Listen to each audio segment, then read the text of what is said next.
Gjithçka që duhet bërë për ta realizuar provimin e jurisprudencës në gjuhën shqipe është që Ministri i Drejtësisë ta përfshijë në programën e cila parashihet në ligjin për dhënien e provimit të jurisprudencës, thot profesori universitar Mersim Maksuti. Sipas tij, realizimi i provimit në shqip është plotësisht i mundshëm edhe në aspektin kadrovik, sepse siç shtoi, shqiptarët kanë profesor të lëndëve përkatëse, të cilët i parasheh provimi i jurisprudencës.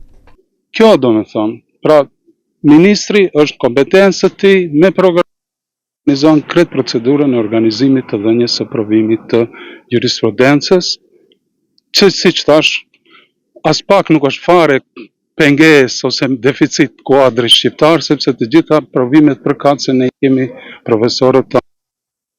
fakultetet juridike të universiteteve shqiptare. Dje kryeministri Mickoski tha se nëse dikush kërkon që provimin ta mbajë në shqip, ai duhet i lejohet. Por profesori Maksuti thotë se kjo çështje nuk duhet të bëhet sipas kërkesës, por me automatizëm. Parashes se kjo çështje, organizimi i provimit të dhënies së studentëve duhet të bëhet, domethënë, nga vetë institucioni, sipas detyrës zyrtare duhet të organizohet, jo me kërkesë të veçantë të studentëve. Pra edhe një herë, kjo është detyrë, ligji për përdorimin e gjuhëve e obligon këtë institucion dhe gjitha institucionet tjera, zbatimin e gjuhës shqipe në situatat të tilla duhet ta zbatohen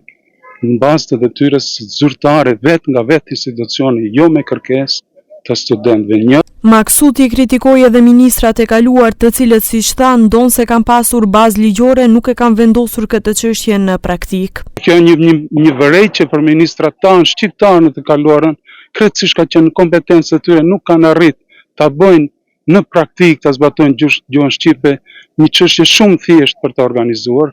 pa mos pas pengesë juridike, sepse në vit fundet se ligji i jurisprudencës që është debati nuk e ka lejuar as rregulloria